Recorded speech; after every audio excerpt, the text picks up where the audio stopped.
আসসালামু আলাইকুম। আপনারা ইতিমধ্যে দেখেছেন যে যমুনা টিভি তাদের ফেসবুক পেজ থেকে একটি খবর প্রকাশ করেছে যেখানে বলা হয়েছে যে নতুন শিক্ষা কারিকুলাম স্থগিত।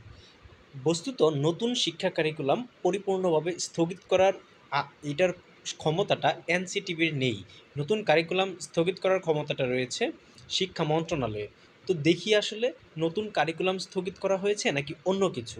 এ সংক্রান্ত বিষয়ে আমরা ঢাকা মেইলের বর্তমান যে নিউজটা করা হয়েছে সেটি দেখব। ঢাকা মেইল বলেছে যে নতুন শিক্ষা কারিকুলামের অধীনে কর্মশালা, প্রশিক্ষণ, গবেষণা পরিমার্জন ও সংশোধন কাজ স্থগিত করেছে জাতীয় শিক্ষাক্রম ও পাঠ্যপুস্তক বোর্ড এনসিটিবি। অর্থাৎ এনসিটিবির জাস্ট কর্মশালা, প্রশিক্ষণ ও গবেষণা পরিমার্জন ও সংশোধন এই কাজগুলাকে স্থগিত করেছে। এনসিটিবির চেয়ারম্যান অর্থাৎ আজকে 10 আগস্টে এনসিটিবির যে চেয়ারম্যান প্রফেসর মোহাম্মদ ফরহাদুল ইসলাম ঢাকা মেইলকে এই তথ্যটা নিশ্চিত করেছে। তিনি বলেন, শিক্ষা কারিকুলাম স্থগিত করা হয়েছে বলে অনেকের কাছে ভুল খবর যাচ্ছে। শিক্ষা কারিকুলাম স্থগিত করার ক্ষমতা এনসিটিবির নেই।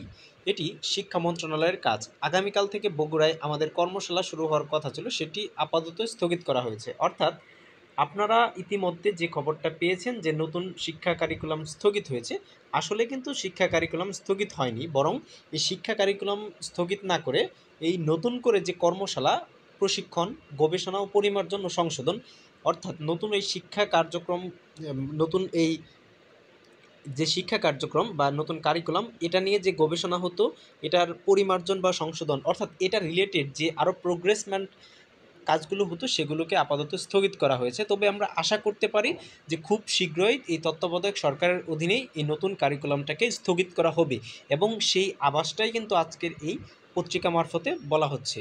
তো এতটুকুই। সকলকে সাথে থাকার জন্য সকলকে ধন্যবাদ জানাচ্ছি। আসসালামু আলাইকুম।